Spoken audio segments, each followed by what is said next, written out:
Shalom Bapak Ibu Jemaat yang terkasih dalam Tuhan Yesus. Kami mengucap syukur atas kesempatan yang Tuhan berikan bagi kita semuanya, sehingga kita dapat bersama-sama beribadah, memasuki ibadah Paskah pada hari ini. Ibadah Paskah pada hari ini mengangkat tema menjadi manusia Paskah yang akan dilayankan oleh Pendeta Yohanes Lee Han Ing dari STT Amanat Agung Jakarta. Biar kiranya firman yang kita dengar dan terima pada hari ini dapat boleh menjadi berkat bagi kehidupan kita hari lepas hari. Dan sebelum ibadah dimulai, marilah kita bersama-sama menyimak tayangan Warta Jemaat GKI Taman Majapahit dalam minggu ini. Perayaan Paskah Anak dengan tema Jesus for You and Me pada Minggu 4 April pukul 9 pagi dipimpin oleh Ibu Betty Octavia melalui Zoom Meeting. Jangan lewatkan ya adik-adik, sampai bertemu.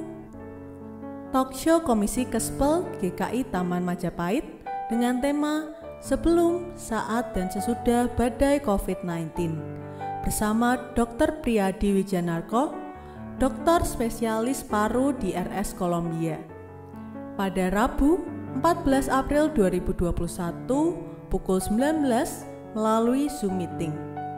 Pendaftaran dapat diakses melalui link yang tertera, dan pendaftaran akan ditutup jika peserta sudah memenuhi kuota. Komisi Remaja GKI Taman Majapahit mengadakan persekutuan dengan tema Komunitas Rekonsiliasi pada Minggu 4 April 2021 pukul 16 dipimpin oleh Penatua Prayitno Dwi Nugroho melalui Zoom Meeting. Shalom jemaat yang terkasih di dalam Tuhan Yesus Kristus. PUK akan mengadakan penjualan makanan dengan cara open PO dengan batas pemesanan tanggal 14 April 2021. Makanan bisa diambil di gereja pada hari Minggu tanggal 18 April 2021 pada jam 10 hingga jam 12, atau bisa juga delivery atau diantar ke rumah dengan biaya 10.000. Pembayaran dapat dilakukan melalui transfer ke nomor rekening yang tertera atau pada nomor yang tertera. Berikut daftar menunya.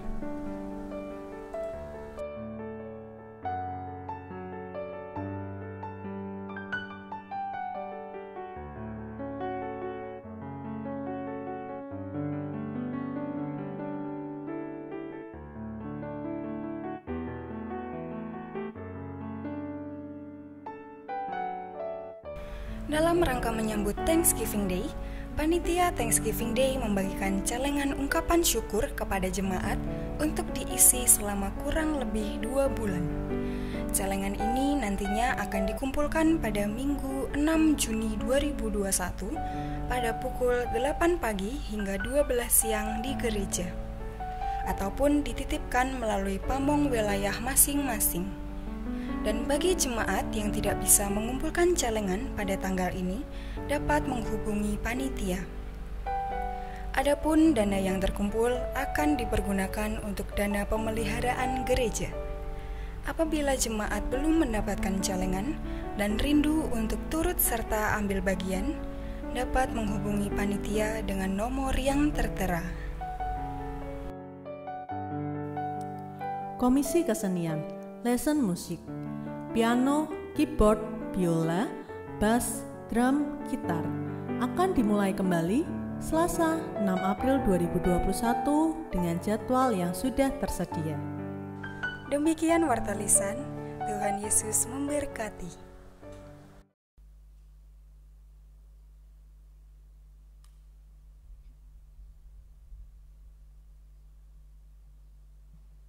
Dari kejauhan, Maria Magdalena dan beberapa perempuan bergegas menuju kubur, hendak menjenguk dan merempah-rempahi jenazah Yesus. Namun ketika berhenti di depan kubur, mereka tertegun, sedih, bercampur bingung. Maria ingin masuk ke dalam kubur, tetapi ragu.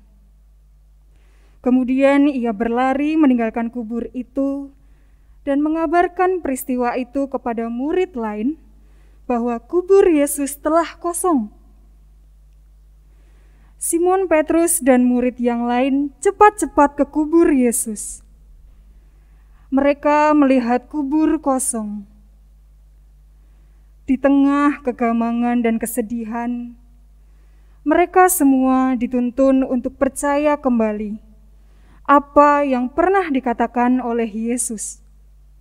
Namun, tatkala murid-murid pergi, Maria masih termangu di depan kubur sambil menangis. Ia menguatkan hati dan berusaha menjenguk kubur itu. Ia belum memahami apa makna peristiwa itu. Meski demikian, kebangkitan Yesus adalah peristiwa nyata yang tak terbantahkan. Ketika akhirnya Maria berseru, "Aku telah melihat Tuhan," ia mengalami perubahan hidup. Ia menjadi manusia Paskah, manusia yang punya pengharapan karena Yesus benar-benar bangkit.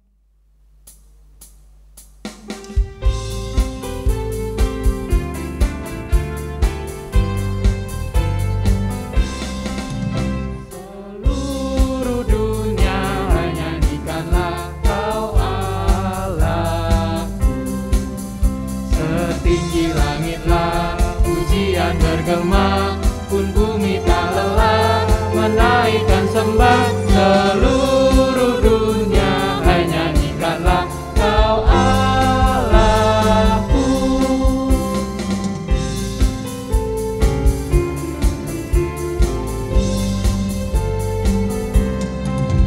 Seluruh dunia hai nyanyikanlah Kau Rajaku. Penuh dengan syukur, khususnya hatimu memuji tajammu. Seluruh dunia hai nyanyikanlah Kau Rajaku. Kegelapan identik dengan ketiadaan. Kematian identik dengan tanda akhir kehidupan. Namun tatkala Yesus bangkit, yang tiada menjadi ada. Ada pengharapan baru, ada pemahaman baru, ada semangat baru untuk merayakan keselamatan yang diberikan Tuhan. Jemaat yang terkasih, marilah bersama kita rayakan kebangkitan Yesus Kristus Tuhan kita dengan memuji pujian Tuhan telah bangkit.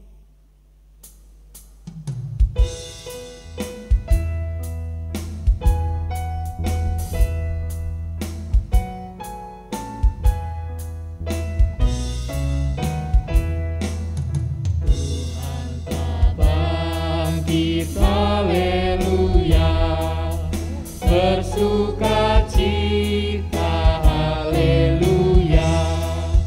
Dengarlah suara dari surga, Kristus telah bangkit, haleluya.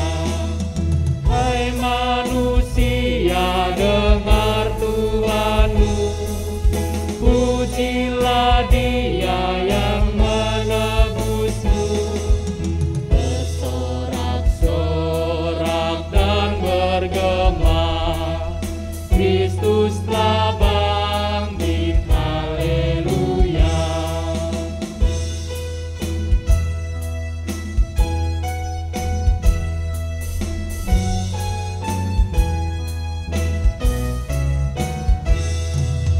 Pujilah Dia, haleluya, yang disalibkan, haleluya. Dosa ditebus olehnya untuk selama-lamanya. Dosa terhapus oleh darahnya, dalam kasih-Nya ku bahagia. Mari bersyukur dan pujilah, Kristus telah bangkit, haleluya.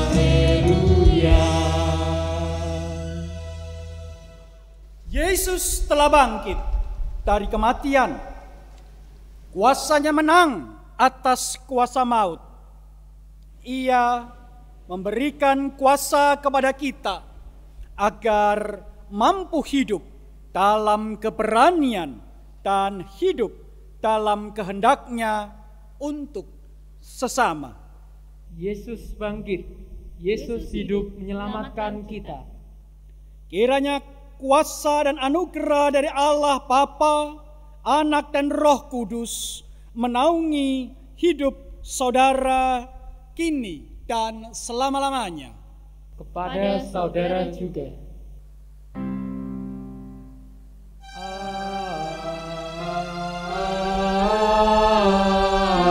Amin. Jadi, jika kita telah mati dengan Kristus, kita percaya bahwa kita akan hidup juga dengan Dia.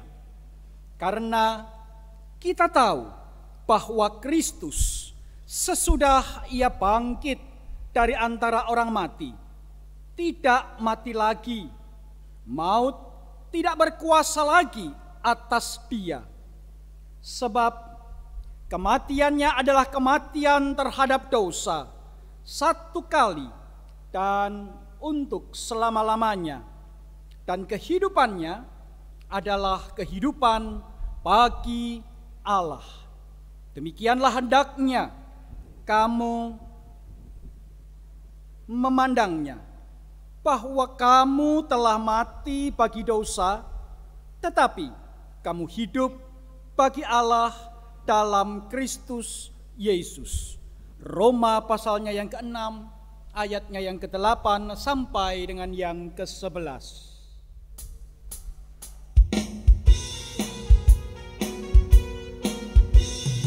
Kristus bangkit, soraklah, haleluya. Bumi sorga bergema, haleluya. Berbalasan bersyukur, haleluya. Muliakan Tuhanmu, haleluya. Karya kasih-Nya genap, haleluya. Kemenangannya tetap, haleluya. Surya selamat jadi terang, haleluya. Takkan lagi terbenam, haleluya. Kuasa kubur menyerah, haleluya. Dan neraka takluklah, haleluya. Kristus jaya atas maut, haleluya. Dan terbukalah Firdaus, haleluya. Yohanes pasalnya yang kelima, ayat 21 sampai dengan yang ke-23 berkata, sebab sama seperti Bapa membangkitkan orang-orang mati dan menghidupkannya, demikian juga Anak menghidupkan barang siapa yang dikehendakinya. Bapa tidak menghakimi siapapun, melainkan telah menyerahkan penghakiman itu seluruhnya kepada Anak, supaya semua orang menghormati Anak sama seperti mereka menghormati Bapa. Barang siapa tidak menghormati Anak, ia juga tidak menghormati Bapa yang mengutus Dia. Ibu bapak, saudara, dan anak-anakku yang terkasih di dalam Tuhan Yesus Kristus. Kita seharusnya menerima kematian kekal oleh karena dosa dan pelanggaran kita. Namun oleh karena kematian dan kebangkitan Kristus, kita telah menerima hidup. Kita diubahnya menjadi manusia Paskah, manusia yang dipanggil menyatakan kasih dan penghormatan atas kehidupan. Maka jikalau kita belum mampu menghormati yang telah dilakukan oleh Yesus dalam laku kita saat ini, mari kita bersama-sama menyatakan pengakuan dosa kita secara pribadi di hadapan Tuhan. Diberikan kesempatan kepada kita semua untuk berdoa secara pribadi, memohon ampun atas segala pelanggaran dan dosa-dosa kita di hadapan Allah. Berdoalah secara pribadi.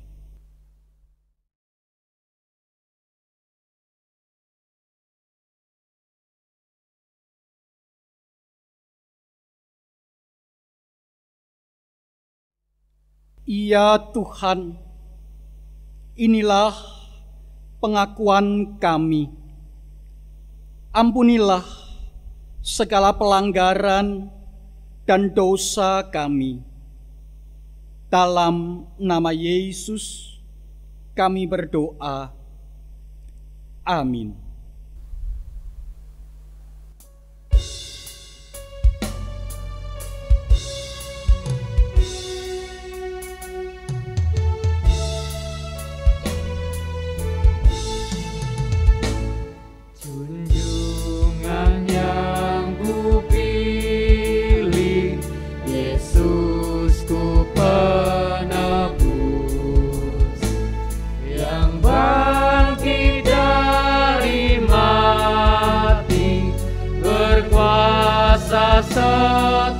Seterus kendati banyak orang mengejek mencela, ku ikut suaranya lembut mesra. Benar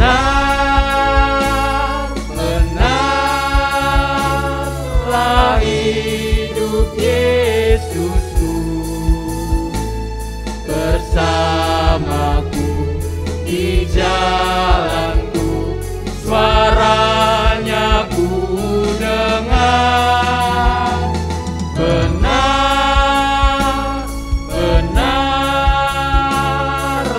hidup Yesusku, di mana Dia ku dengar, di dalam hatiku, di mana kapan saja kasih-Nya pun jelas. Di saat ku gelisah, dihiburku lekas. Di hujan angin ribut, dipimpin langkahku. Ku yakin kami nanti kan bertemu.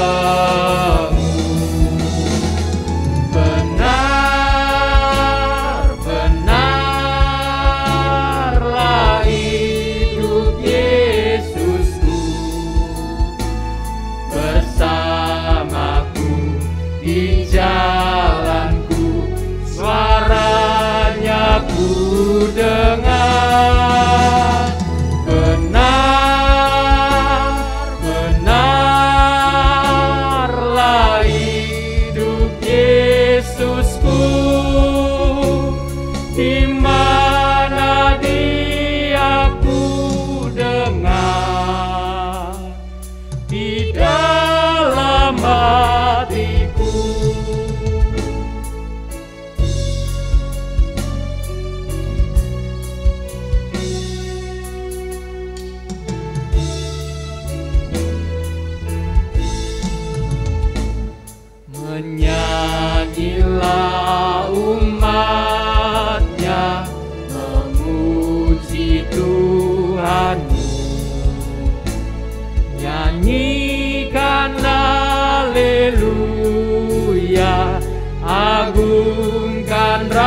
wajah-Mu,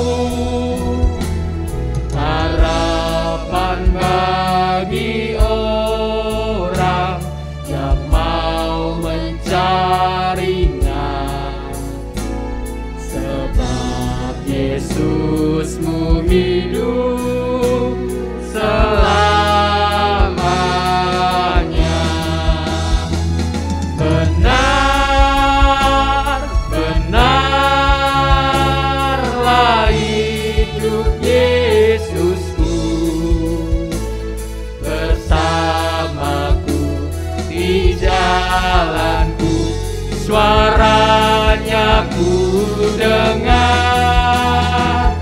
Benar-benarlah hidup Yesusku, di mana Dia ku dengar, di dalam hatiku. Ibu bapak, saudara dan anak-anakku yang terkasih, bagi setiap orang yang sungguh-sungguh bertobat, Tuhan menyatakan anugerah-Nya seperti yang tercantum di dalam 1 Petrus pasalnya yang pertama ayatnya yang ketiga, yang berkata demikian: Terpujilah Allah dan Bapa Tuhan kita Yesus Kristus, yang karena rahmat-Nya yang besar telah melahirkan kita kembali oleh kebangkitan Yesus Kristus dari antara orang mati kepada suatu hidup yang penuh pengharapan. Demikianlah berita anugerah dari Tuhan. Syukur kepada Allah.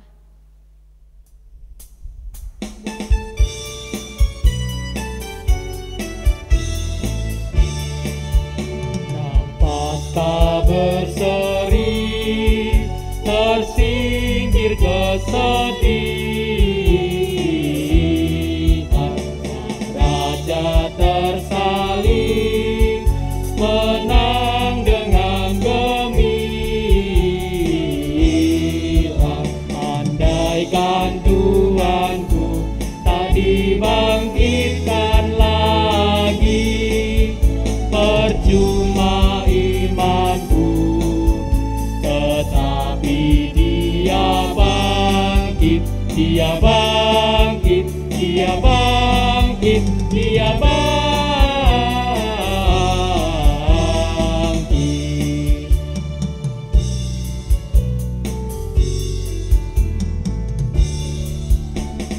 Harapanku teguh, kelak ku bangkit pula.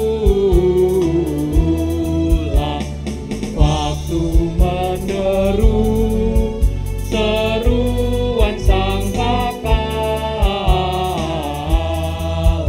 Andaikan Tuhanku tak dibangkitkan lagi, percuma imanku, tetapi Dia bangkit, Dia bangkit, Dia bangkit, Dia bangkit.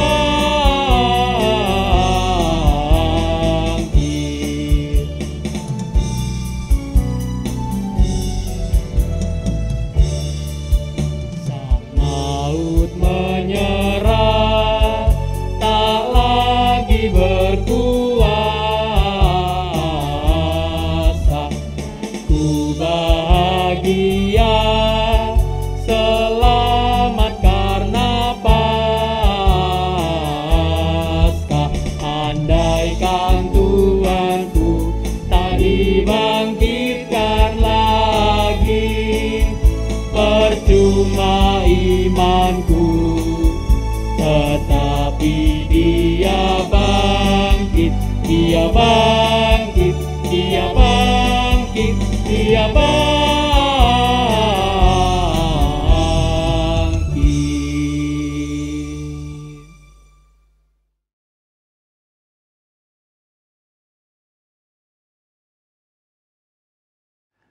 Selamat hari Minggu, saudara-saudara yang dikasihi Tuhan. Selamat Paskah Ini hari sukacita di mana kita bersama-sama merayakan dalam penuh sukacita kemenangan kebangkitan Kristus. Saudara-saudara yang dikasihi Tuhan, juga di hari yang penuh dengan sukacita ini, mari bersama-sama kita akan belajar kembali dengan firman Tuhan. Dan untuk itu sebelum kita bersama belajar dari firman Tuhan, mari bersama kita akan berdoa, mohon Roh Kudus menolong kita sebelum kita membaca bagian-bagian dari firman Tuhan. Mari bersama kita berdoa. Tuhan, kami bersyukur untuk cinta kasih Tuhan yang membuat hari ini menjadi satu hari sukacita. Kami boleh merayakan dan mengingat akan kebangkitan Tuhan yang menjadikan bagi kami satu patokan kemenangan iman, kemenangan di dalam dan bersama Tuhan. Kami boleh dibangkitkan dan memiliki hidup yang kekal di dalam dan bersama-Mu. Karena itu ya Tuhan, biarlah kami boleh pada saat ini juga bukan hanya merasakan sukacita, tetapi boleh memahami akan indahnya kehadiran dan kebersamaan di dalam Tuhan yang memampukan kami juga untuk meresponi dengan benar. Dan untuk itu Tuhan, kami mau belajar dari firman Tuhan. Tolong kami supaya kami boleh sungguh-sungguh belajar dari firman Tuhan. Kami menyerahkan waktu ini dalam pimpinan dan berkat-Mu. Roh Kudus pimpin kami masing-masing, sehingga kami bisa membaca firman Tuhan, merenungkan sabda-Mu, dan lebih dari itu memahami akan isi hati Tuhan, kebenaran yang Tuhan mau nyatakan. Dan dalam kuasa-Mu yang berkarya, kami sungguh boleh menjadi orang-orang yang melaksanakan firman Tuhan. Terima kasih. Saya menyerahkan waktu ini dalam pimpinan dan berkat Tuhan sendiri. Ini doa kami. Di dalam nama Tuhan Yesus kami berdoa. Amin. Bacaan pertama terambil dari kitab Kisah Para Rasul, pasal 10, ayat 34 sampai 43. Lalu mulailah Petrus berbicara, katanya, "Sesungguhnya aku telah mengerti bahwa Allah tidak membedakan orang. Setiap orang dari bangsa manapun yang takut akan Dia dan yang mengawalkan kebenaran berkenan kepadanya. Itulah firman yang Ia suruh sampaikan kepada orang-orang Israel, yaitu firman yang memberitakan damai sejahtera oleh Yesus Kristus, yang adalah Tuhan dari semua orang. Kamu tahu tentang segala sesuatu yang terjadi di seluruh tanah Yudea, mulai dari Galilea, sesudah baptisan yang diberitakan oleh Yohanes, yaitu tentang Yesus dari Nazaret. Bagaimana Allah mengurapi Dia dengan Roh Kudus dan kuat kuasa. Dia yang berjalan berkeliling sambil berbuat baik dan menyembuhkan semua orang yang dikuasai iblis, sebab Allah menyertai Dia. Dan kami adalah saksi dari segala sesuatu yang diperbuatnya di tanah Yudea maupun di Yerusalem. Dan mereka telah membunuh Dia dan menggantung Dia pada kayu salib. Yesus itu telah dibangkitkan Allah pada hari yang ketiga. Dan Allah berkenan bahwa Ia menampakkan diri bukan kepada seluruh bangsa, tetapi kepada saksi-saksi yang sebelumnya telah ditunjuk oleh Allah, yaitu kepada kami yang telah makan dan minum bersama-sama dengan Dia setelah Ia bangkit dari antara orang mati. Dan Ia telah menugaskan kami memberitakan kepada seluruh bangsa dan bersaksi bahwa Dialah yang ditentukan Allah menjadi hakim atas orang-orang hidup dan orang-orang mati. Tentang Dialah semua nabi bersaksi bahwa barang siapa percaya kepadanya, ia akan mendapat pengampunan dosa oleh karena namanya. Demikianlah sabda Tuhan.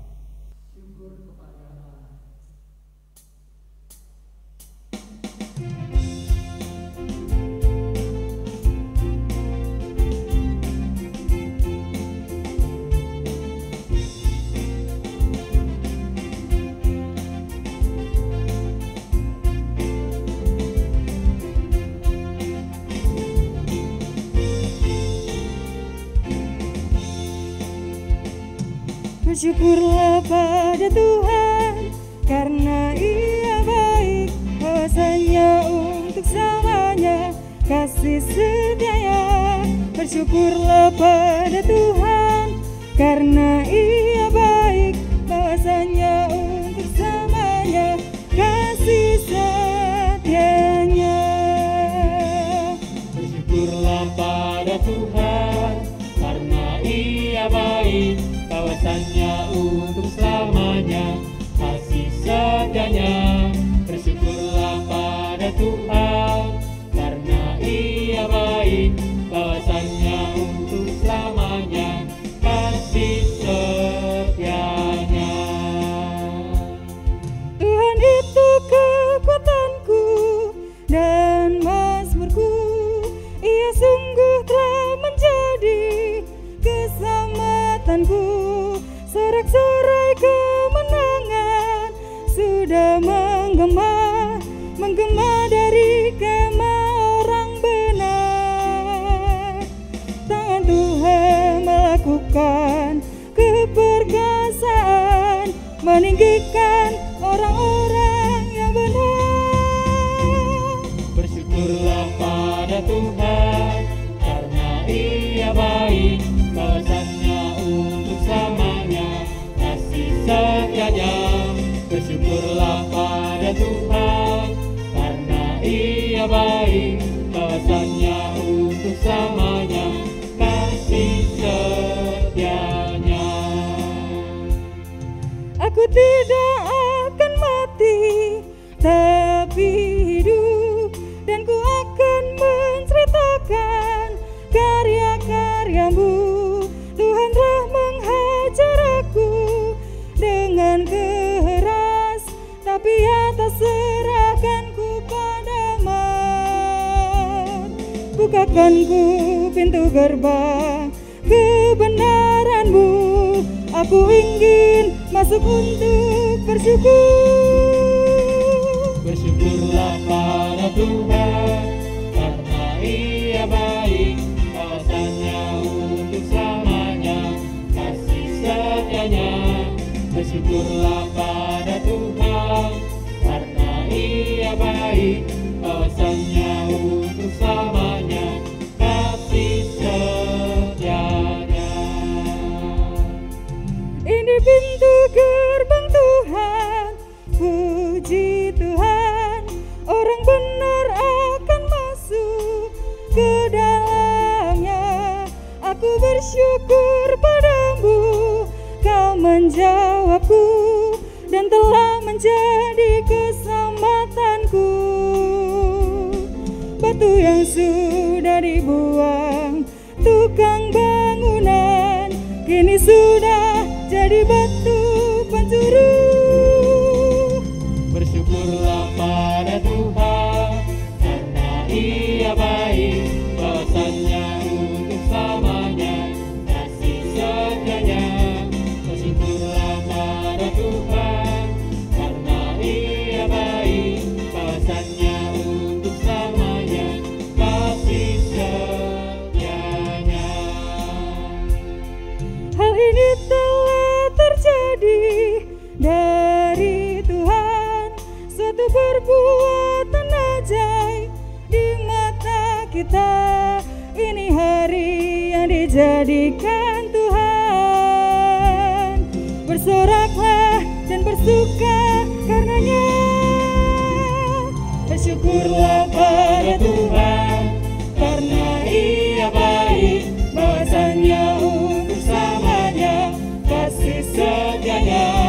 Bersyukurlah pada Tuhan, karena Ia baik, bahwasannya untuk selamanya, kasih setianya. Bacaan kedua terambil dari surat Paulus yang pertama kepada jemaat di Korintus, pasal 15 ayat 1 sampai 11. Dan sekarang saudara-saudara, aku mau mengingatkan kamu kepada Injil yang aku beritakan kepadamu dan yang kamu terima, dan yang di dalamnya kamu teguh berdiri. Oleh Injil itu kamu diselamatkan, asal kamu teguh berpegang padanya, seperti yang telah kuberitakan kepadamu, kecuali kalau kamu telah sia-sia saja menjadi percaya. Sebab yang sangat penting telah kusampaikan kepadamu, yaitu apa yang telah kuterima sendiri, ialah bahwa Kristus telah mati karena dosa-dosa kita sesuai dengan kitab suci, bahwa ia telah dikuburkan dan bahwa ia telah dibangkitkan pada hari yang ketiga sesuai dengan kitab suci, bahwa ia telah menampakkan diri kepada Kefas dan kemudian kepada ke-12 muridnya. Sesudah itu ia menampakkan diri kepada lebih dari 500 saudara sekaligus. Kebanyakan dari mereka masih hidup sampai sekarang, tetapi beberapa di antaranya telah meninggal. Selanjutnya ia menampakkan diri kepada Yakobus, kemudian kepada semua rasul. Dan yang paling akhir dari semuanya, ia menampakkan diri juga kepadaku, sama seperti kepada anak yang lahir sebelum waktunya. Karena aku adalah yang paling hina dari semua rasul, bahkan tidak layak disebut rasul, sebab aku telah menganiaya jemaat Allah. Tetapi karena kasih karunia Allah, aku adalah sebagaimana aku ada sekarang. Dan kasih karunia yang dianugerahkannya kepadaku tidak sia-sia. Sebaliknya, aku telah bekerja lebih keras daripada mereka semua. Tetapi bukannya aku, melainkan kasih karunia Allah yang menyertai aku. Sebab itu, baik aku maupun mereka, demikianlah kami mengajar dan demikianlah kami menjadi percaya. Demikianlah sabda Tuhan. Jemaat yang dikasihi Tuhan, firman Tuhan yang menjadi bacaan Injil pada saat ini terambil dari Yohanes pasal yang ke-20. Ayat yang pertama sampai dengan ayat yang ke-18. Injil Yohanes pasal yang ke-20, ayat yang pertama sampai dengan ayat yang ke-18. Injil Yohanes, Perjanjian Baru, pasal yang ke-20, ayat yang pertama sampai dengan ayat yang ke-18. Saya bacakan bagi kita semua. Pada hari pertama minggu itu, pagi-pagi benar ketika hari masih gelap, pergilah Maria Magdalena ke kubur itu, dan ia melihat bahwa batu itu telah diambil dari kubur. Maka ia berlari-lari mendapatkan Simon Petrus dan murid yang lain yang dikasihi Yesus, dan berkata kepada mereka, Tuhan telah diambil, diambil orang dari kuburnya, dan kami tidak tahu di mana ia diletakkan. Maka berangkatlah Petrus dan murid yang lain itu ke kubur. Keduanya berlari bersama-sama. Tetapi murid yang lain itu berlari lebih cepat daripada Petrus sehingga lebih dahulu sampai ke kubur. Ia menjenguk ke dalam dan melihat kain kapan terletak di tanah, akan tetapi ia tidak masuk ke dalam. Maka datanglah Simon Petrus juga menyusul dia dan masuk ke dalam kubur itu. Dan ia melihat kain kapan itu terletak di tanah, sedang kain peluh yang tadinya ada di kepala Yesus tidak terletak dekat kain kapan itu, tetapi agak di samping di tempat yang lain dan sudah tergulung. Maka masuklah juga murid yang lain yang lebih dahulu sampai di kubur itu, dan ia melihatnya dan percaya. Sebab selama ini mereka belum mengerti isi kitab suci yang mengatakan bahwa ia harus bangkit dari antara orang mati. Lalu pulanglah kedua murid itu ke rumah. Tetapi Maria berdiri dekat kubur itu dan menangis. Sambil menangis, ia menjenguk ke dalam kubur itu. Dan tampaklah olehnya dua orang malaikat berpakaian putih. Yang seorang duduk di sebelah kepala, dan yang lain di sebelah kaki di tempat mayat Yesus terbaring.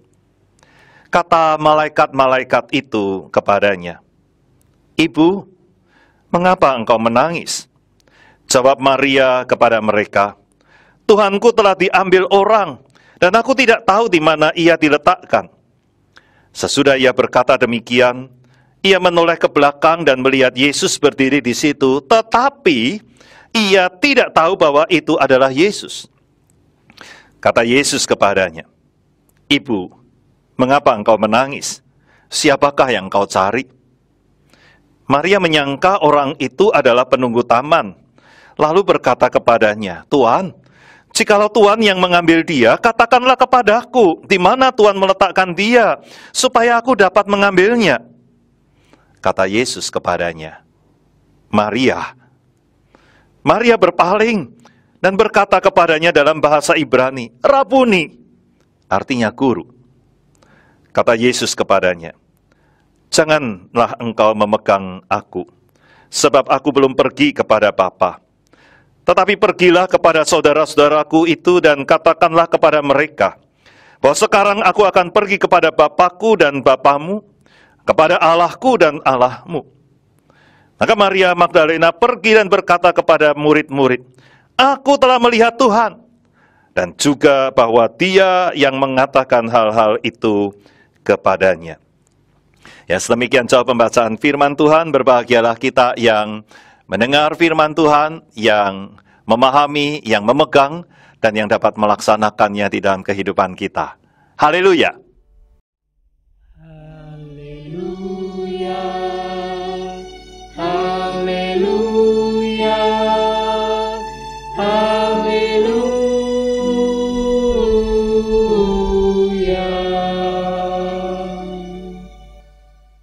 Saudara-saudara yang dikasihi Tuhan, hari ini kita bersama-sama dalam satu sukacita oleh karena kita merayakan akan kebangkitan Tuhan Yesus. Suatu hal yang boleh dikatakan mustahil bagi manusia. Tidak ada sebelumnya ada orang yang dibangkitkan, kecuali apa yang dikatakan oleh Matius ketika berkata bahwa pada waktu Tuhan Yesus disalibkan dan kemudian dia menyerahkan nyawanya, maka dikatakan orang-orang suci itu bangkit dari kubur dan menampakkan diri ketika kebangkitan dari Kristus itu sudah dinyatakan atau ketika Yesus sudah bangkit. Nah, saudara, hal ini merupakan sesuatu yang luar biasa. Oleh karena apa? Oleh karena ini menunjukkan satu hal yang penting. Secara teologis orang mengatakan bahwa ketika Tuhan Yesus memberikan nyawanya, maka itu diberikan, bukan diambil daripadanya. Karena tidak ada seorang pun yang bisa dan berhak mengambil. Oleh karena apa? Oleh karena Kristus tidak berbuat dosa. Maka ketika ia menyerahkan nyawanya, itu merupakan suatu hal yang ia lakukan untuk manusia.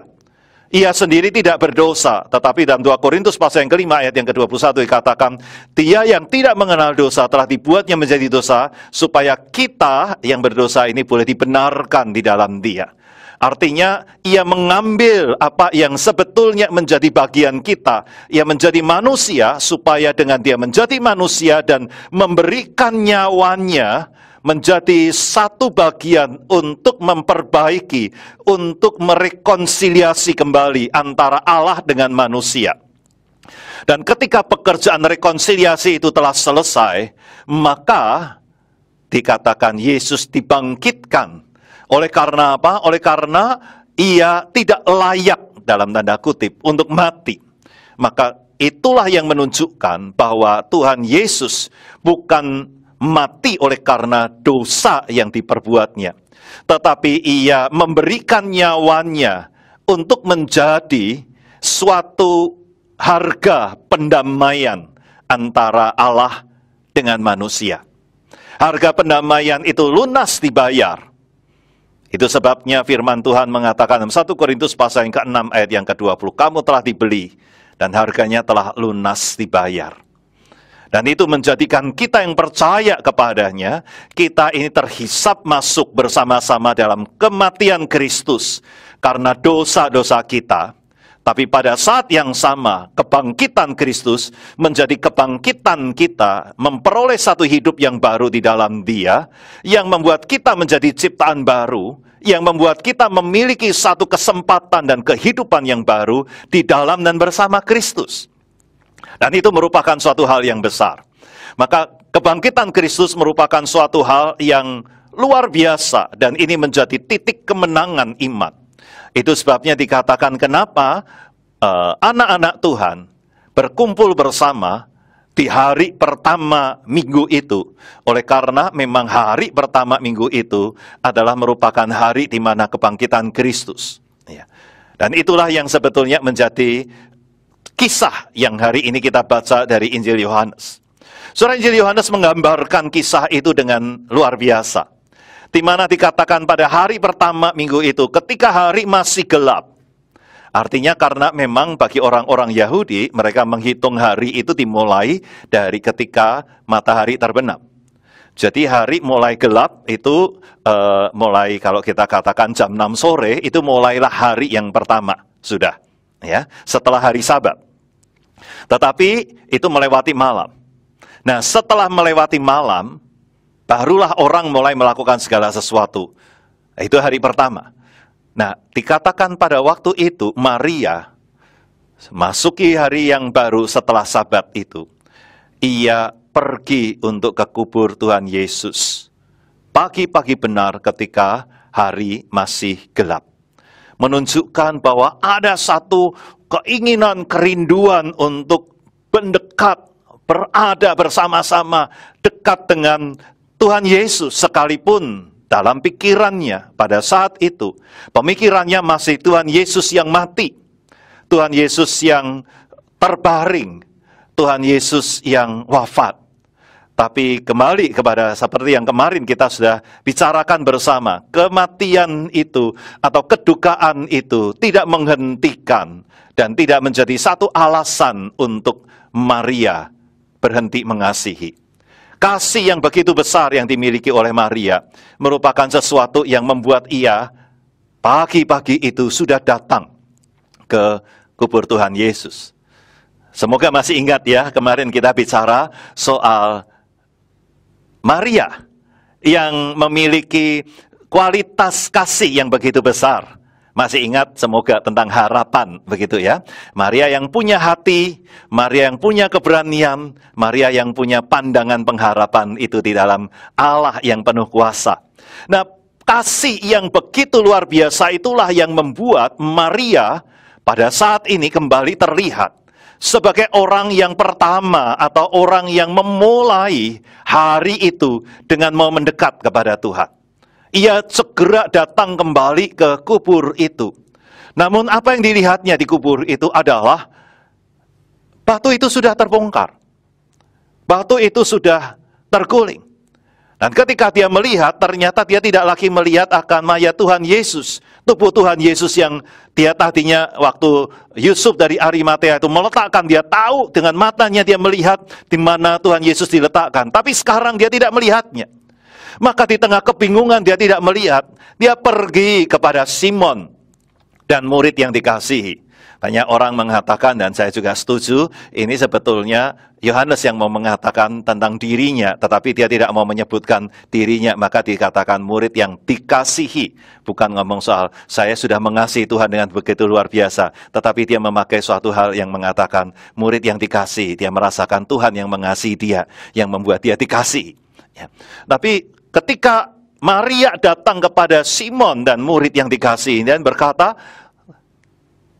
mayatnya diambil orang dan kami tidak tahu di mana diletakkan.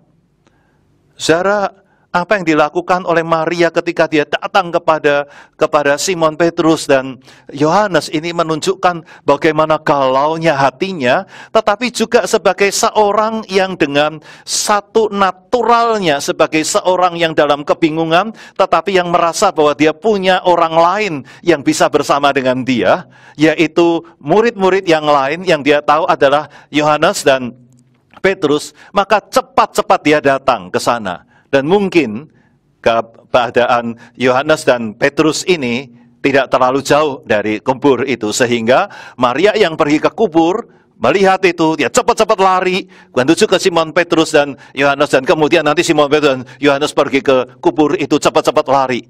Kalau mereka bisa lari itu berarti belum sampai lari maraton begitu ya. Jadi ini masih tidak terlalu jauh ya. Dan ia menceritakan, ia curhat. Mayat Tuhan Yesus gak ada ini sekarang. Aduh gimana ya? Ini merupakan satu curhat dalam kebingungan. Ya. Menarik juga. Itu menunjukkan bahwa kedekatan dari murid-murid Tuhan itu membuat mereka di tengah kedukaan itu mereka tidak sendirian. Saudara, merupakan sesuatu yang indah bukan? Ketika seseorang itu memiliki orang-orang lain dalam satu komunitas yang membuat dia tidak sendirian. Paling menyedihkan kalau kita berada dalam pergumulan dan kita merasa tidak ada orang yang tahu, tidak ada orang yang mau tahu, dan tidak ada orang yang peduli. Tapi Maria memiliki orang-orang ini.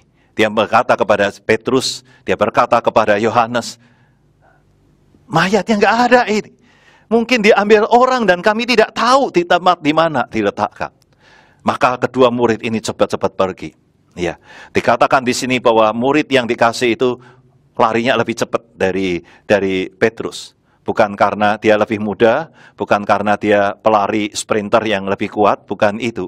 Saya yakin oleh karena Petrus di dalam dia lari mendekat, pada dirinya ada suatu pergumulan masih. Karena sebelum itu, ia adalah seorang yang menyadari bahwa dia telah menyangkal Tuhan Yesus. Itu nanti kita bisa lihat di dalam Yohanes pasal yang ke-21 ketika Tuhan Yesus kembali menantang dia. Maka Petrus mungkin masih ada di dalam rasa tidak merasa layak, tapi di hati di satu pihak dia pengen juga mendekat, pengen untuk segera kembali bersama-sama, maka dia lari. Tetapi larinya nggak lebih cepat. Murid yang dikasih ini lari lebih cepat. Sampai dikubur, tapi murid ini kalah berani mungkin dengan Petrus. Sehingga hanya menjenguk dari luar dan melihat nggak ada memang. Ya. Lalu Petrus datang, Petrus yang masuk ke dalam. Karena Petrus masuk ke dalam, akhirnya murid ini juga masuk ke dalam. Begitu ya. Dan mereka menjumpai memang kain kafan itu terletak di tanah. Dan baru mereka bisa melihat bahwa kain peluh yang tadinya menutupi wajah Tuhan Yesus itu sudah berada di atas dalam keadaan tergulung, rapi. Gitu ya. Artinya tidak ada lagi tubuh Tuhan Yesus di sana. Maka itu end of the story babak pertama. Kisah babak pertama, di mana kemudian mereka keluar lagi. Ya. Memang dalam Injil Yohanes dikatakan bahwa murid yang dikasih itu ketika melihat itu, dia menjadi percaya. Ya. Kenapa dia menjadi percaya? Dikatakan karena sebelum ini mereka belum mengerti akan apa yang menjadi kisah dari kitab suci. Bahwa memang Tuhan Yesus baru mati dan kebenaran itu akan dibangkitkan. Tapi bagian itu menunjukkan kepada satu kesimpulan. Memang ketika Yohanes menuliskan akan Injil Yohanes itu, bukan pada saat dia datang ke kubur Tuhan Yesus. Tetapi setelah dia pergi, setelah semuanya, baru kemudian dia menuliskan. Dan di dalam menuliskan itu, dia tahu dia mulai percaya itu sejak dari itu. Sekalipun tentunya ini masih sangat kabur. Ya. Lukas menunjukkan bahwa ketika Petrus sudah sampai dan melihat itu, lalu pulanglah mereka sambil bertanya-tanya apa yang terjadi. Karena masih bingung, ini sebetulnya gimana? Begitu. Tetapi sekali lagi kita melihat, lalu pulanglah kedua murid ini. Nah, Yohanes memberikan satu kata penghubung antara pasal yang ke-20 ini dari ayat yang ke-10 dan ke ayat yang ke-11. Tetapi Maria tetap berada di sana. Ini menunjukkan kepada sesuatu kontras. Kalau kemarin kita melihat tentang Yusuf dari Arimatea yang setelah selesai semuanya, lalu ia pulang. Ia pergi. Tetapi Maria tinggal dan duduk di sana. Sekarang sama lagi. Ketika dua murid ini pulanglah mereka, tetapi Maria masih ada di sana. Surah ini menunjukkan akan kasih Maria yang mempunyai satu kedekatan relasi yang begitu kuat sehingga membuat ia bertahan di sana. Sekalipun ada dalam kebingungannya, sekalipun ada dalam kepedihannya, ada apa lagi ini? Aku tidak bisa melihat akan mayat dari Tuhan yang kukasihi. Tapi dia bertahan di situ. Saudara, Tuhan tahu akan cintanya Maria atau kasihnya Maria kepada Tuhan. Dan hari ini berita Paskah ini menunjukkan bahwa Allah yang tahu adalah Allah yang peduli. Ia tidak membiarkan Maria berada di dalam tangis kepedihan karena merasa kebingungan, tidak tahu jalan. Tidak tahu apa yang bisa dilakukan, dan tidak tahu apa yang sedang terjadi. Namun lebih dari itu sebetulnya firman Tuhan hari ini ingin menunjukkan bahwa kasih yang dimiliki oleh manusia kepada Allah itu tidak cukup untuk membuat seseorang itu mengenal Allah dengan tepat. Maka disinilah Allah yang tahu apa yang sedang terjadi. Allah tidak membiarkan itu. Maka di sini Allah menjumpai Maria. Allah melakukan sesuatu. Itu yang membuat ketika Petrus dan Yohanes pulang, Maria yang berada di sana dan menangis ketika ia menjenguk kembali ke kubur. Dikatakan dia melihat 2 orang malaikat, ya, yang satu berada di bagian kaki, yang satu ada di bagian kepala, yang berpakaian putih. Dan kedua malaikat ini, utusan Allah ini, bertanya, "Ibu, mengapa engkau menangis?" Satu hal yang ditanyakan untuk kembali menggugah, "Kenapa engkau menangis?" Tapi pertanyaan itu dijawab oleh Maria dengan berkata, "Aku tidak tahu di mana Tuanku saat ini diletakkan." Dia masih berada di dalam kebingungannya, dia masih berada dalam kesedihannya. Dan dikatakan Tuhan Yesus berdiri di belakang dia dan menanyakan hal yang sama. "Ibu, mengapa engkau menangis?" Saudara, ketika Maria ditanya seperti itu, firman Tuhan berkata, Maria masih belum tahu.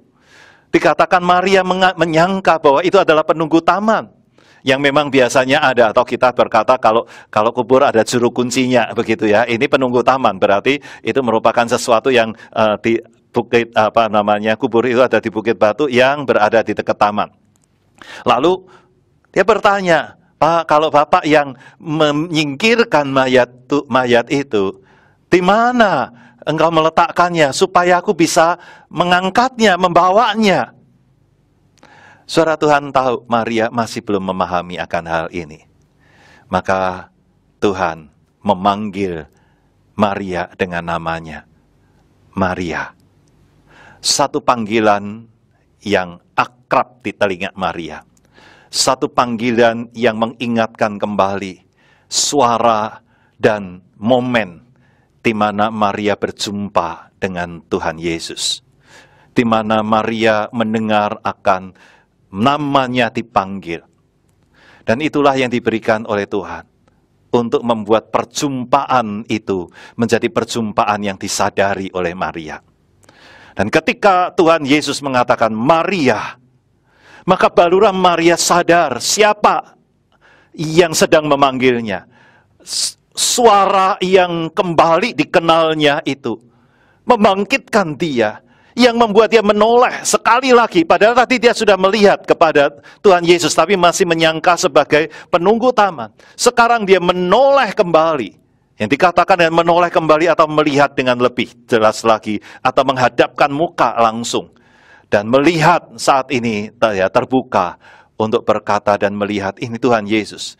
Maka dia berkata, Rabuni. Saudara, mungkin perjumpaan itu membuat sesuatu yang begitu luar biasa dalam diri Maria, sehingga Maria tentunya melihat itu, ya, pingin untuk peluk Tuhan Yesus, ya, bukan dalam pelukan yang bersifat eros atau bersifat emosi nafsu, tetapi di dalam rasa kasih bertemu dengan seorang yang dia begitu kasihi, yang begitu dia hormati, yang seakan-akan begitu luar biasa untuk meluapkan akan apa yang menjadi perasaannya. Maka Tuhan Yesus berkata, jangan sentuh. Bukan berarti sentuhan dari Maria itu akan menajiskan, bukan itu. Tetapi oleh karena Tuhan punya rencana tersendiri untuk Maria. Aku akan pergi kepada Bapa, kamu pulang. Kamu katakan kepada saudara-saudaraku bahwa aku pergi kepada Bapa, kepada Allahmu, Allahku. Saudara, itu kisahnya. Tapi dari kisah ini kita melihat bahwa disinilah kita mendapati apa yang Allah kerjakan untuk membuat manusia bisa mengenal Allah. Kasih dari Maria memang itu merupakan sesuatu yang membuat Maria begitu mendekat kepada Tuhan Yesus, mau datang ke kubur. Tetapi kasih itu tidak membuat atau tidak cukup untuk membuat Maria bisa melihat sukacita yang sebenarnya hari itu sudah hadir oleh karena Tuhan Yesus bangkit. Dan Tuhan tidak membiarkan itu terjadi. Tuhan tidak membiarkan Maria terus berada dalam ketidaktahuan itu. Dan membuat Maria saat ini mengerti melalui panggilan Tuhan, Maria. Dan ini membuat sesuatu yang besar. Melalui ini semua saya ingin mengajak kita untuk melihat apa yang menjadi sentuhan ini. Yang membuat Maria menjadi seorang manusia pasca dari ibadah. Dari kebangkitan itu. Menjadi manusia pasca. Menjadi manusia yang baru. Yang diubahkan. Maka saya memakai 3 kata ini. Apa yang menjadi perjumpaan dengan Tuhan Yesus? Perjumpaan di dalam kasih dan di dalam Allah yang berkarya menjumpai. Akan terjadi 3 hal ini. Yang pertama, ia akan mengubahkan konsep pemahaman cara pandang. Seperti Maria yang tadinya memandang tapi dia tidak tahu. Maka dia yang lihat adalah kepedihan, kesulitan, kebingungan, ketidaktahuan. Bahkan Tuhan Yesus dilihat sebagai penunggu taman. Tetapi ketika perjumpaan itu terjadi, ketika Tuhan berkata Maria, dan Maria menyadari siapa yang sedang berbicara, maka itu mengubah akan apa yang menjadi pandangannya. Tidak lagi dilihat sebagai suatu kepedihan, kesulitan, ataupun ketidaktahuan, kebingungan, tetapi dia sekarang melihat akan Allah yang hadir. Suatu kebangkitan, maka ini perubahan dari konsep. Itu yang membuat Maria berkata, Rabuni. Orang-orang Israel menyebut guru mereka itu sebagai rabi.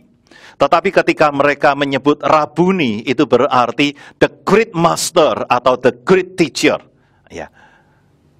Dan ini merupakan sesuatu yang menunjukkan bagaimana Maria sekarang memiliki satu konsep yang benar, mengenal Allah dengan tepat. Dan dia berkata, Engkau Allah, melalui the great teacher, the great didaskale ini. Yang menunjukkan kepada perubahan konsep.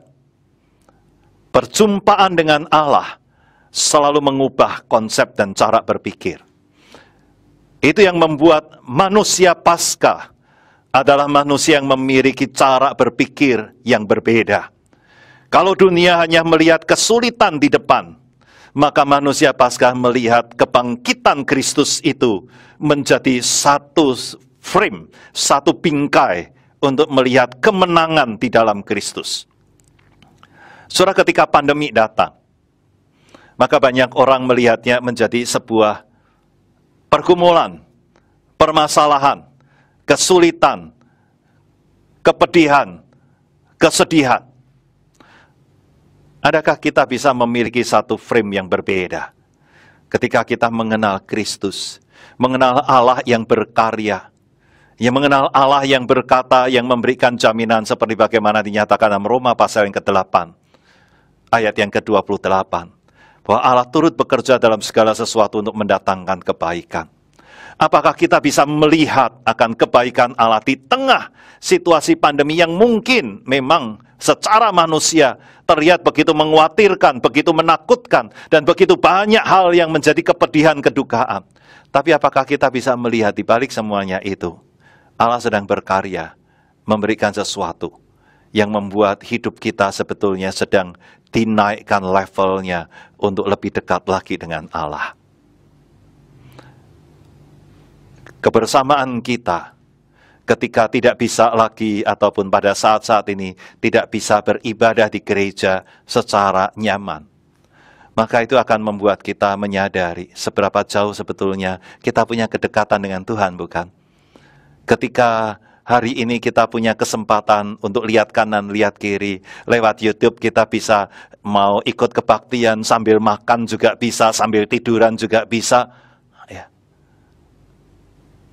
Tapi bagaimana sikap kita hari ini? Menunjukkan bagaimana kita punya sikap pandang. Siapa Tuhan bagi kita? Ketika Maria mengerti akan siapa yang memanggil dia, maka dia berkata, Rabuni. Satu pengubahan dalam konsep. Tetapi bukan hanya pengubahan dalam konsep, itu yang pertama. Yang kedua adalah menggugah emosinya. Maka ketika dia berkata, Rabuni, itu bukan merupakan, ya Rabuni, bukan itu. Tetapi merupakan satu luapan emosional yang begitu luar biasa. Aku berjumpa dengan Tuhan yang bangkit. Maka ketika dia pulang dan berkata kepada para murid, aku sudah melihat Tuhan. Itu merupakan suatu yang tentunya berubah dari kesedihan yang mewarnai, dari adanya harapan yang melingkupi, sekarang berubah menjadi satu sukacita, menjadi satu kedamaian, menjadi satu kenyamanan yang dia berkata, Rabuni, aku sudah melihat. Saudara, berjumpa dengan Tuhan selalu menggugah emosi kita.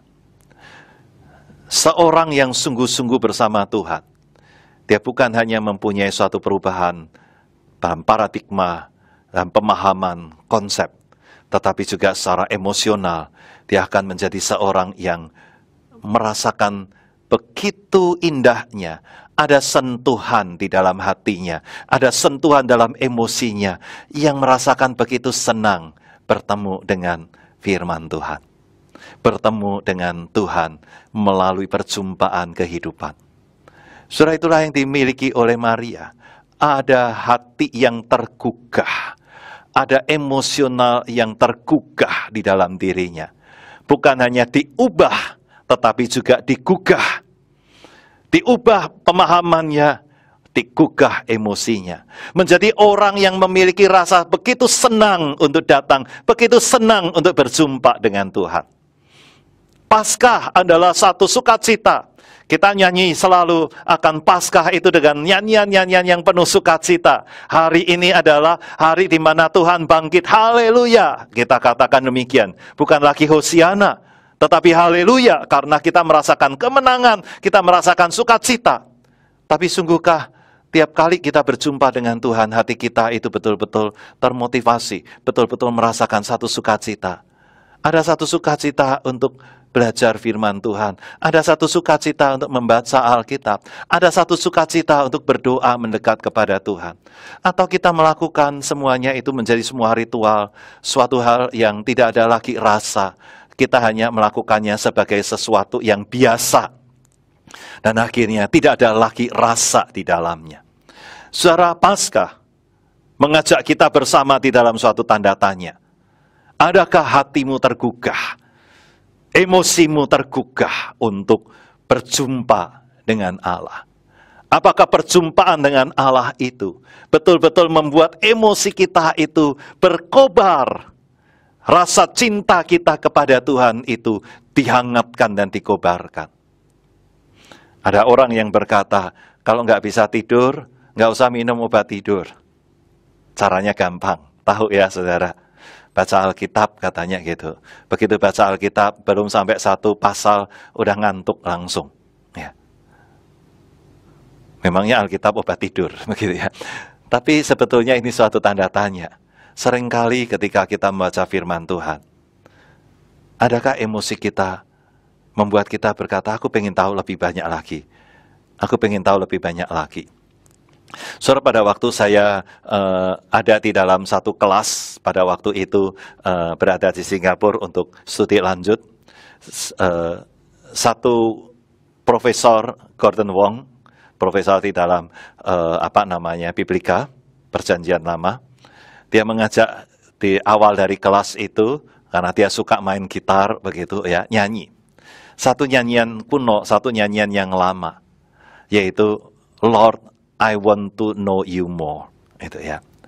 Dia liriknya itu berkata, ketika segala sesuatu berjalan dengan baik, aku rasa segala sesuatu oke, semua in control, begitu ya. Tetapi ketika ada pergumulan, baru aku sadar betapa aku itu belum mengenal Engkau lebih. Lalu dia berkata, Lord, I want to know you more. Ya, lebih dari sekedar nafas. Aku ingin mengenal Engkau lebih dalam. Seperti nafas itu pengennya betul-betul menarik nafas, menghirup sebanyak-banyaknya. Lord, I want to know you more. Ada satu kerinduan itu. Itu merupakan satu hal. Adakah hal itu juga ada di dalam diri saudara? Hari ini ketika Paskah, adakah kita berkata, Tuhan, aku mau mengenal Engkau lebih lagi. Aku mau mendekat kepadamu lebih lagi. Aku mau melayani lebih lagi. Aku ingin bersama-sama denganmu lebih lagi. Yang membuat kita rasanya begitu senang datang.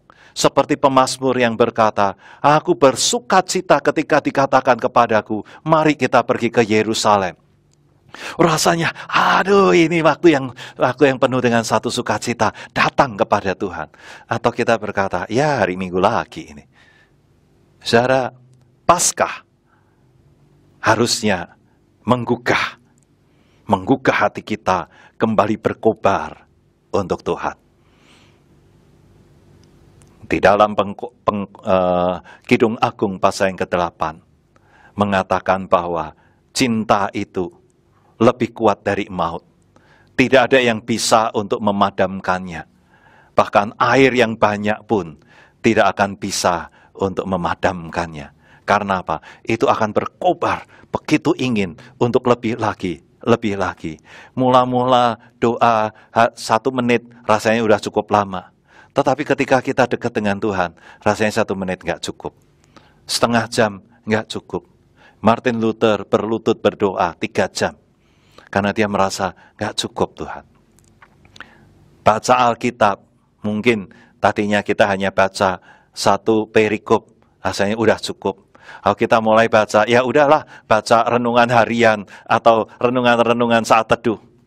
Adakah kita merasa nggak cukup?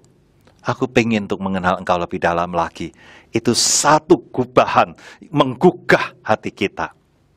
Oke, sudah diubah secara kognitif menjadi pengenalan yang lebih dalam. Sudah digugah secara emosional untuk menjadi orang yang berkobar di dalam relasi dengan Tuhan.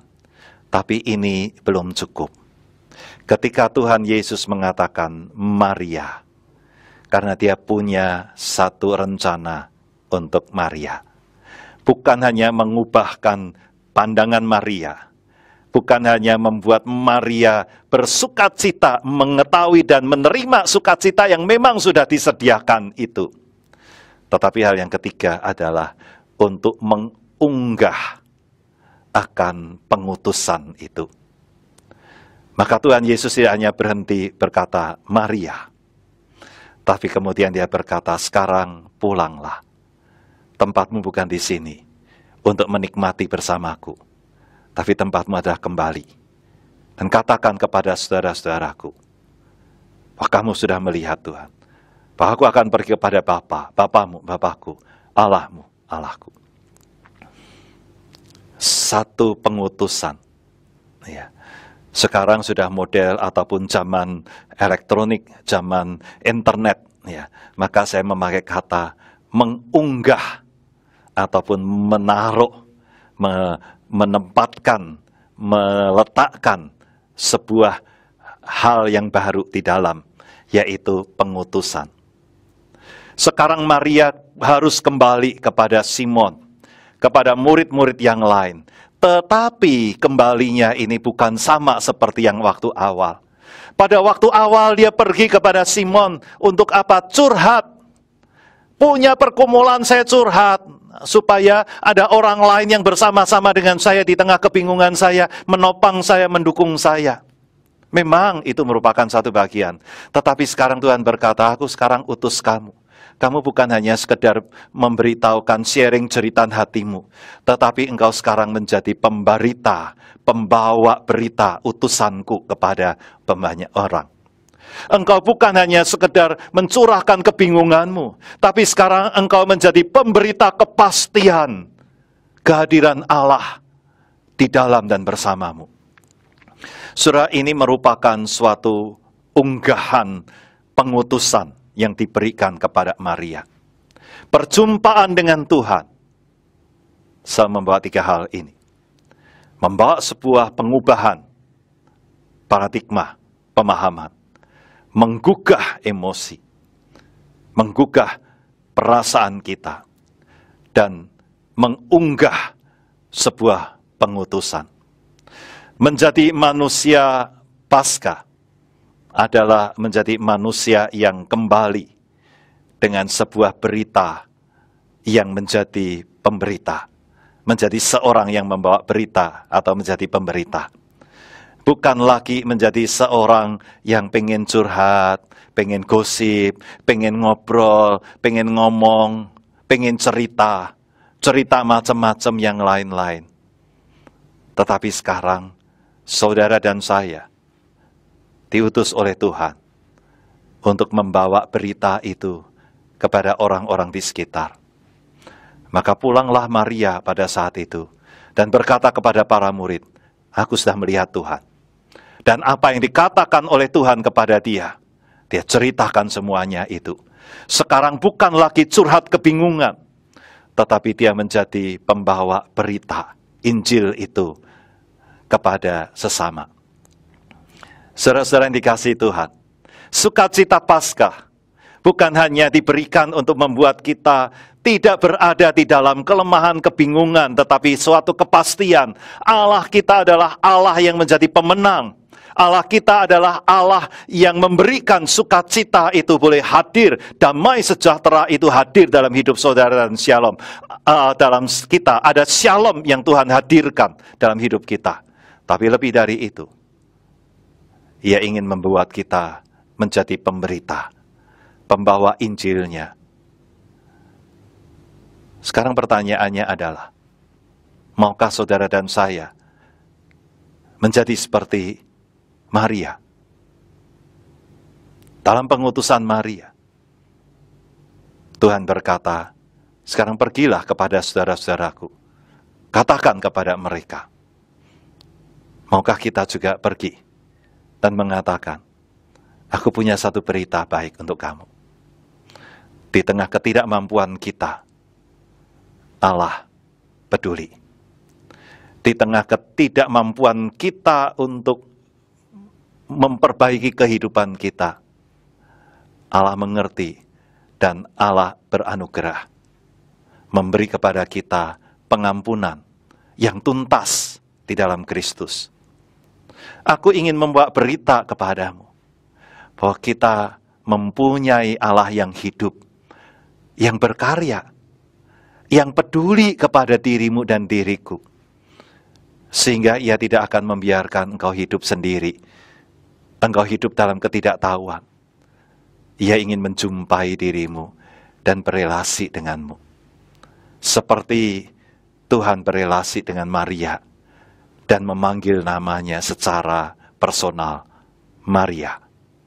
Ia ingin memanggil namamu dan bersamamu. Saudara, maukah kita membawa berita itu kepada orang-orang di sekitar kita? Inilah Paskah. Jadilah manusia Paskah yang diubahkan, yang digugah, dan yang membawa unggahan pengutusan itu. Maukah kita? Selamat Paskah. Mari kita berdoa. Tuhan, tolong kami supaya kebangkitan-Mu mengubahkan akan apa yang menjadi ketidakmampuan kami melihat akan sukacita itu boleh dihancurkan dan digantikan dengan satu sukacita kepastian. Di dalam Engkau kami memiliki segala yang kami perlukan. Mampukan kami ya Tuhan untuk melihat dan mengetahui Engkau Allah yang begitu peduli dan yang tidak akan membiarkan kami di dalam kebingungan kami sendiri. Oleh karena Engkau ingin untuk membuat kami boleh merasakan akan berkat-Mu, sukacita-Mu, damai-Mu, membuat kami boleh merasakan shalom itu, damai sejahtera dari-Mu. Tuhan, tolong kami untuk boleh melihat, ubahkan pemahaman kami. Tapi lebih dari itu, gugah kembali perasaan kami, supaya kobaran api cinta itu boleh kembali mewarnai. Ada satu sukacita yang boleh kami miliki di dalam dan bersama-Mu. Membuat kami selalu rindu dekat dengan-Mu.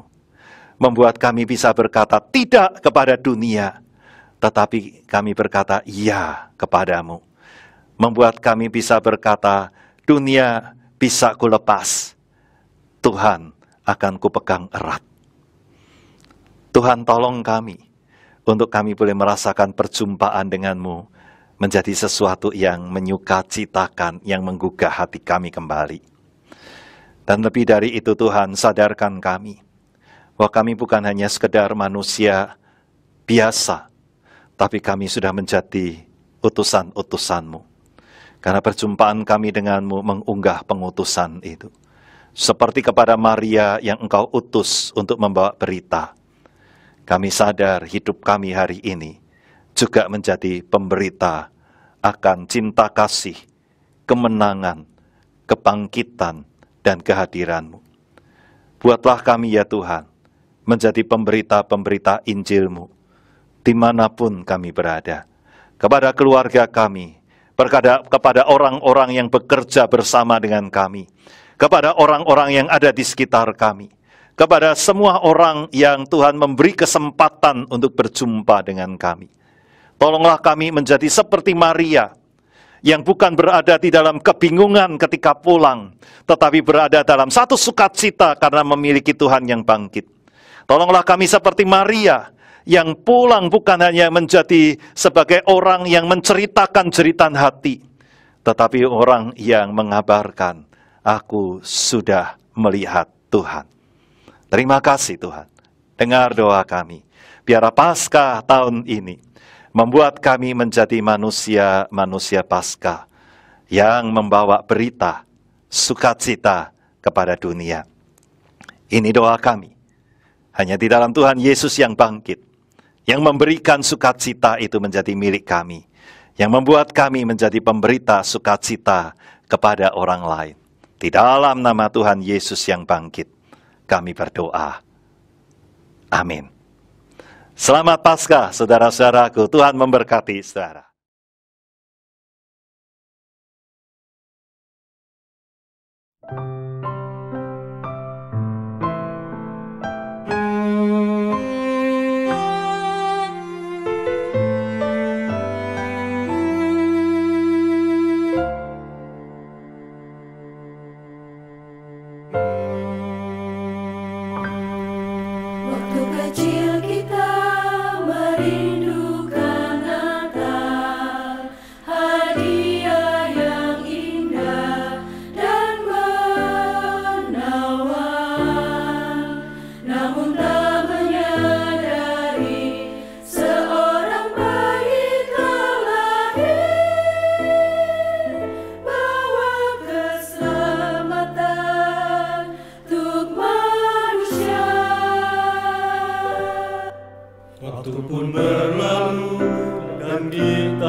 Karena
Bapak Ibu, jemaat Tuhan yang terkasih, dengan bersikap berdiri, marilah kita mengikrarkan pengakuan iman kita dengan menyanyikan Kidung Jemaat 280, bait yang pertama sampai yang ketiga.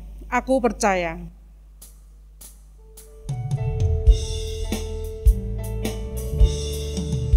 Aku percaya Allah yang kekal, yang oleh sabda kita kenal, Allah pencipta alam semesta, yang mengasihi manusia. Aku percaya Putra Tunggalnya yang disalibkan di Golgota, yang dari kubur bangkit dan menang, naik ke surga dalam terang. Aku percaya pada Roh Kudus yang mendiami kita terus. Aku percaya gereja yang esa, menjadi suci di dalamnya. Mari umat Allah yang terkasih, kita masuk di dalam doa. Ya Bapa Surgawi, kami sungguh percaya dan mengimani bahwa kasih setiamu lebih daripada hidup. Dan oleh karena itu di dalam kehidupan kami ini, kami sungguh-sungguh mau datang kepadamu, Allah yang hidup, yang menyatakan kasih setianya kepada kami, umat-Mu, dan kepada dunia ini.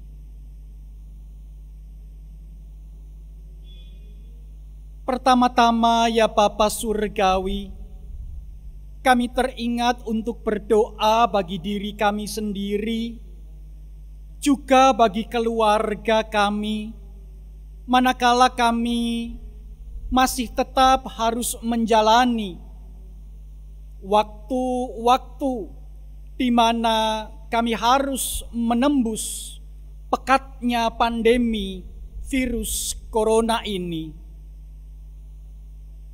Kami sungguh memohon tangan Tuhan memelihara, menjaga, melindungi kami semua, sehingga kami boleh melalui masa-masa yang berat ini dengan hati yang senantiasa berharap kepadamu, dan dengan kekuatan, kesehatan, kehidupan yang dari Tuhan sendiri. Kami pun teringat, ya Bapa Surgawi, berdoa bagi gereja Tuhan, GKI Taman Majapahit, jemaat di mana Engkau telah menempatkan kami semua. Kami rindu bahwa meskipun sebagai satu keluarga besar, kami masih harus menjalani masa-masa yang tidak mudah untuk kami lalui ini. Tetapi kiranya berkat dan rahmat Allah senantiasa menopang kami semua, khususnya setiap anggota majelis jemaat, setiap anggota badan-badan pelayanan jemaat, gugus tugas, komisi-komisi, panitia-panitia, serta badan usaha keuangan. Tuhan, Engkau berkati sehingga pelayanan kami semua sungguh boleh menjadi batu-batu yang hidup dalam kerangka pembangunan tubuh Kristus di tempat ini.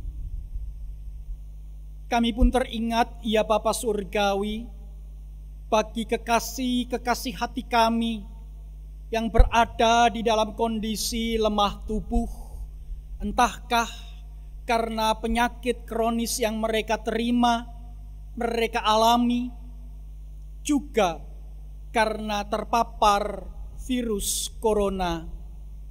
Tuhan, kami berdoa, kasihanilah kekasih-kekasih hati kami ini.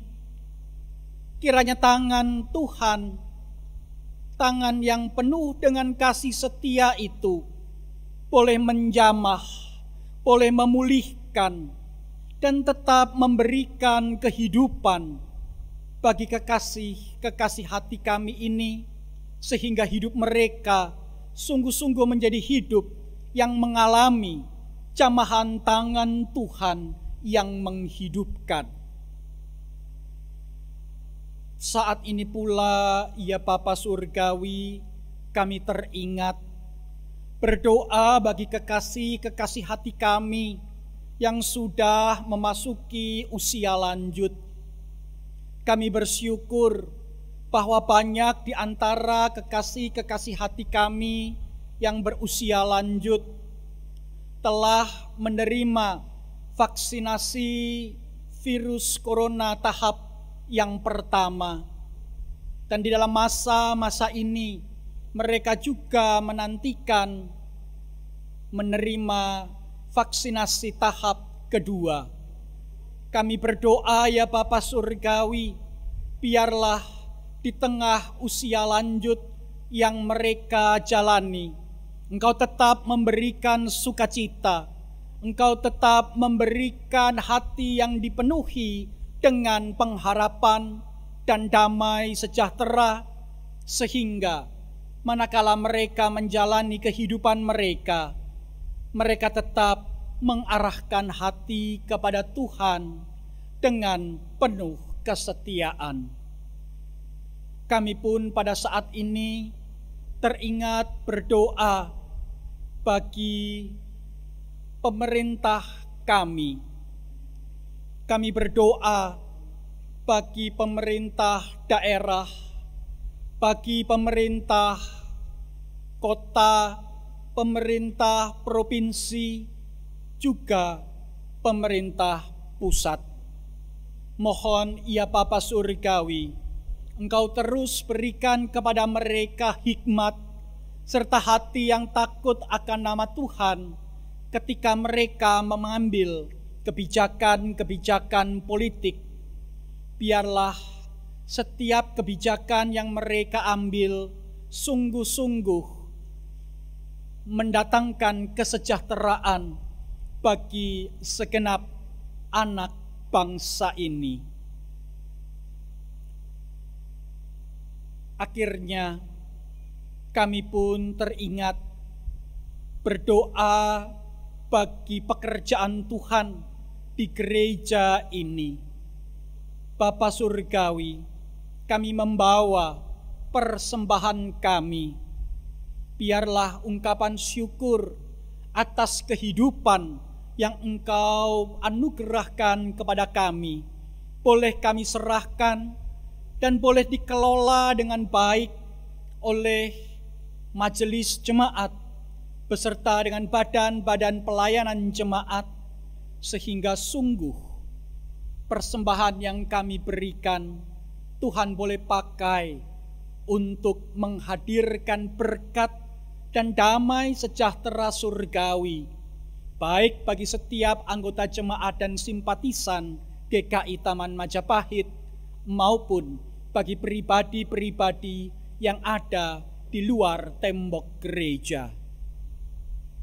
Inilah doa kami, inilah kerinduan hati kami, inilah syafaat kami yang kami letakkan hanya ke dalam tangan pengasihan Yesus Kristus, Tuhan, Juru Selamat kami yang hidup, yang telah mengajar kami berdoa. Bapa kami yang di surga, dikuduskanlah namamu, datanglah kerajaan-Mu, jadilah kehendak-Mu di bumi seperti di surga. Berikanlah kami pada hari ini makanan kami yang secukupnya, dan ampunilah kesalahan kami, seperti kami pun telah mengampuni orang yang bersalah kepada kami. dan janganlah membawa kami ke dalam pencobaan, tetapi lepaskanlah kami dari yang jahat, karena Engkaulah yang empunya kerajaan dan kuasa dan kemuliaan sampai selama-lamanya. Amin. Marilah kita bersama-sama memberikan persembahan kita sebagai ungkapan syukur yang Tuhan sudah berikan di dalam kehidupan kita hari lepas hari. Adapun firman Tuhan yang mendasari persembahan kita pada saat ini terambil dari Lukas pasal yang 21 ayat yang ketiga sampai dengan yang keempat yang berbunyi demikian. Lalu ia berkata, "Aku berkata kepadamu, sesungguhnya janda miskin ini memberi lebih banyak daripada semua orang itu. Sebab mereka semua memberi persembahannya dari kelimpahannya, tetapi janda ini memberi dari kekurangannya. Bahkan ia memberi seluruh nafkahnya." Bapak, Ibu, Saudara boleh melihat tayangan berikut ini.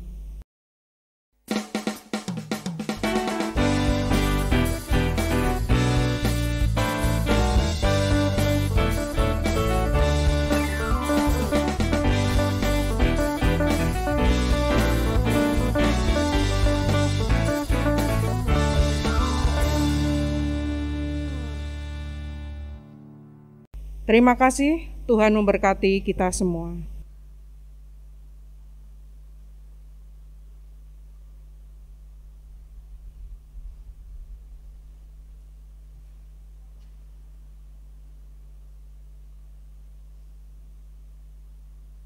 Umat Allah yang terkasih, Yesus telah bangkit, dan oleh karena kuasa kebangkitannya, kita dikuatkan dan dimampukan menjadi manusia Paskah. Karena itu, sekarang arahkanlah hatimu kepada Tuhan. Kami mengarahkan hati kepada Tuhan. Jadilah saksi Kristus. Kami siap menjadi saksi Kristus. Terpujilah Tuhan kini dan selamanya.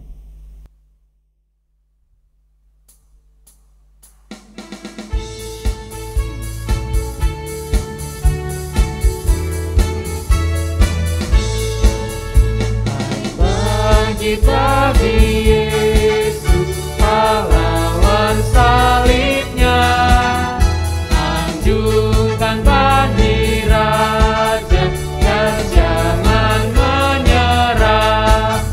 Dengan semakin jaya Tuhanmu ikutlah, sehingga tiap lawan berlutut menyembah.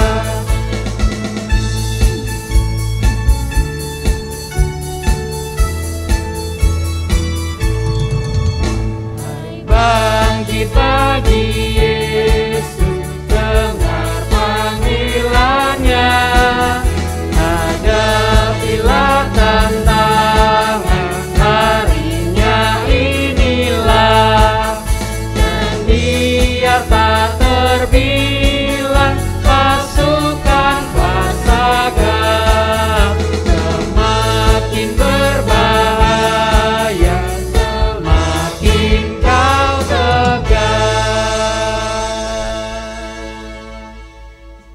Sekarang umat Allah yang terkasih, sambut dan terimalah berkat Tuhan seperti yang tercantum di dalam surat 1 Petrus 1 ayat 3 dan ayat yang keempat yang berkata demikian.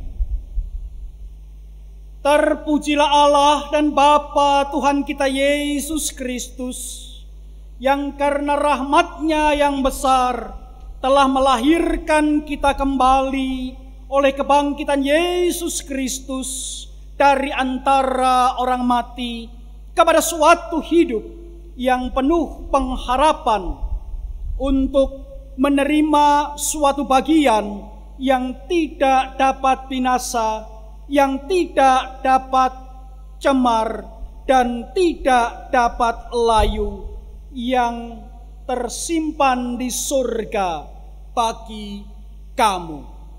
Amin. Haleluya. Haleluya, haleluya.